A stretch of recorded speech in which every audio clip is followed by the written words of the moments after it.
Gold trusted gold buyers మీరు తాకట్టు పెట్టిన బంగారాన్ని విడిపించి ఈ రోజు ఉన్న మార్కెట్ ధరకు కొనబడను. కీర్తి భట్ మీ కూతురు. అవునవును. ఇప్పుడు ఎలా ఉంది రిలేషన్? ఇప్పుడు నాకు ఆమె ఫోన్ చేయక చాలా రోజులు అయింది. మొన్న మధ్యలో నాకు చిత్రమందిలో కలిసింది. ఓ 2-3 రోజులు పక్క సెట్లో ఆమెది నేను మాట్లాడుకున్నాం.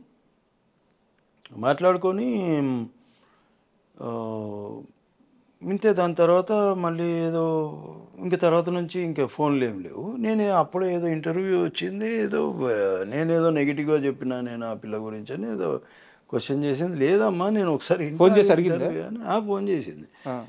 చూస్తాగంటే అందులో ఏం తప్పు లేదు. నేను వేరే వాడికి ఇందులో ఏమైనా తప్పుగా నేను కీర్తి గురించి చెప్పినట్టు అనిపిస్తుందా నీకంటే అసలు ఏముంది, నువ్వు ఏం మాట్లాడినాను. దానివల్ల ఏదో మరి ఆ పిల్ల తనకు మరి ఎందుకంటేందో తెలియదు, కొద్దిగా బాధపడ్డట. సరే ఒకసారి మాట్లాడినాం, 2 సార్లు మాట్లాడినాం. తర్వాత నేను మాట్లాడలేదు. ఆ పిల్ల యాక్చువల్గా ముందే అలిగింది. వాళ్ళ ఎంగేజ్మెంట్ జరిగేటప్పుడు నేను వెళ్ళలేకపోయినా, పోలేదని అలిగింది. తర్వాత మొన్న మాటలు వచ్చి మళ్ళీ ఈ మధ్యలో నాకు ఫోన్ ఏం లేదు. మరి ఇంకా నేను కూడా ఏమి ఫోన్ చేయట్లేదు. వాళ్ళు రావాల్సిన డబ్బులు వెనక్కి వచ్చినాయి. నేను అడగలను, నేను అడగలేదు. మరి ఫోన్ చేశారు, నా గురించి నెగిటివ్గా మాట్లాడారు. సో ఇద్దరు మీకు రావాల్సిన అమౌంట్ మీకు ఇస్తానని చెప్పి అటు సైడ్ నుంచి కూడా లేదు. అవి రావు. అట్లాంటి మాటలు ఎందుకు వస్తాయి? ఇట్లాంటివి వస్తాయి. అంటే ఇక్కడ నా డౌట్ ఏంటంటే మీరు చాలా బలంగా నమ్మారు, సొంత కూతురులాగా చూసుకున్నారు. నేను నిజంగా మా పిల్లనే కాదు, నేను రెండో కూతురు త్రిషని అందరూ పిల్లలే అనుకున్నాను. అందులో చేసిన వాళ్ళని పిల్లలే అనుకున్నాను. భార్య అనుకోలేదు, కానీ పిల్లలు మాత్రం అదే. నేను వాళ్ళకేదో చిన్న ప్రాబ్లం వచ్చిందంటే నేను నమ్ముతాను కదా. పాపం దానికి ఎవరు లేరు ఆ పిల్లకి.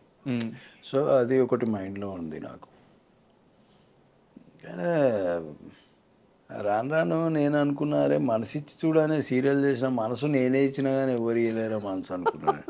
అండ్ ఇంకోటి ఆ సీరియల్లో మీరు సంపాదించిన దానికంటే కూడా బయట పోగొట్టింది ఎక్కువ అంటగా. 3-4 బొక్క అందరికి ఇలాగ అప్పులు ఇచ్చి. అప్పులు కాదు, అదే తిరిగి అడగరుగా. ప్రింటింగ్ మీడియా ఉన్నట్టు నేను వెనక ముందు అందుకే అది ఇంతకుముందు కూడా మనది ఆఫ్లో ఉండిపోయింది. పైసల గురించి అస్సలు ఆలోచించాలి, అదొకటి బాధ, అదొకటి ప్రాబ్లం. మనం ముందు నుంచి పైసలు చూసింది లేదు, పాడు చూసింది లేదు. ఇప్పుడు ఉంటేనేమో ఏదో కొనుక్కుందాము, ఏదో ఉంటే వాడు అడిగింది కదా అని చేసినాం తప్ప మనకు తెలియదు ఆ తర్వాత ఇవి నిజాలా అబద్ధాలా అనేది. ఇప్పుడు తన పట్ల మీ అభిప్రాయం ఎలా? ఇప్పుడు ఇది విన్నా కూడా మళ్ళీ ఫోన్ వస్తుంది నాకు. హలో నాన్న, నువ్వు నా గురించి తప్పుగా చెప్పు. నేను అసలు ఇలా ఫోన్ ఎత్తడం మానేసిన. కాదు, ఇప్పుడు మీ అభిప్రాయం ఎలా ఉంది? తను సరే తన పాత్రలో తను వెళ్ళిపోయింది, ఎక్కడున్నా హ్యాపీగా ఉంటే చాలు అనుకుంటున్నారా, లేకుంటే అసలు మనకు సంబంధమే లేదు, మనకు అవసరం లేదు అనే ఒక అభిప్రాయానికి? అట్లా అనుకోలేమబ్బా. అట్లా అనుకునే మనస్తత్వం ఉంటే బాగుపడేటో అట్లా ఏమో అనుకోలేను. కానీ ఫోన్లే అది మంచిగుండని ఏదో ఒకటి కానీ తిక్క పనులు చేయకుండా పని ఏదో సిన్సియర్గా చేసుకుంటా 2 సీరియళ్ళు చేసుకుంటా బతుకుతే మంచిది, ఒకరి మీద డిపెండ్ కాకుండా. బస్ అంతే, అదే అనుకుంటా. ఇంక